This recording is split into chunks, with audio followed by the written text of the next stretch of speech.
I came in here today because I wanted to see with my own eyes what is happening on the grounds. I am in Gaza, on this Gaza side of the Kerem Shalom crossing. And what we have here is are thousands and thousands of tons of humanitarian aid that is earmarked, that is slated for the people of Gaza. But it is sitting here in the boiling sun. Israel has enabled all of this aid to enter the Gaza Strip in order to help the people of Gaza. But once it enters this crossing or any of the others, the responsibility for the aid turns over to the international community, namely the United Nations. But still, you can see, and I'll take you around in just a moment and explain the situation. The aid is sitting here in the bolstering, burning hot sun, getting ruined instead of getting to the people of Gaza.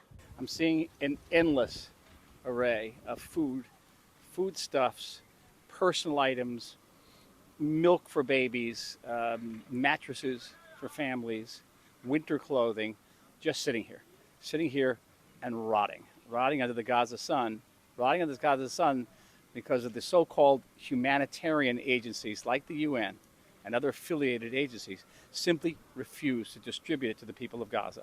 What is true is that the UN is in cahoots with Hamas. It refuses to distribute food. 9 out of 10 of every UN truck is looted by armed Gazans from Hamas and other terrorist organizations.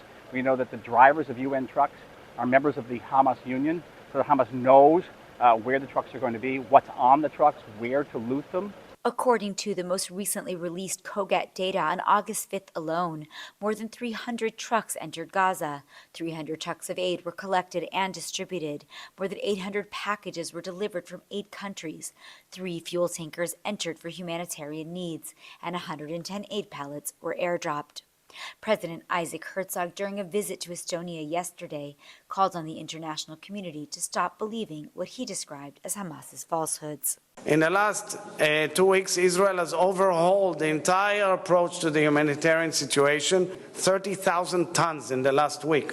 30 tons only by airdrops yesterday, let alone trucks. Almost 800 trucks the UN can distribute and is failing to distribute. But instead of that, we see a PR campaign like this one. This is from yesterday by German media. You see a photographer staging Gaza people to show that they are lacking food, whilst there's food there behind them. We ask the world not to fall into the lies, condemn Hamas, and say to Hamas, you want to move on? Get the hostages out.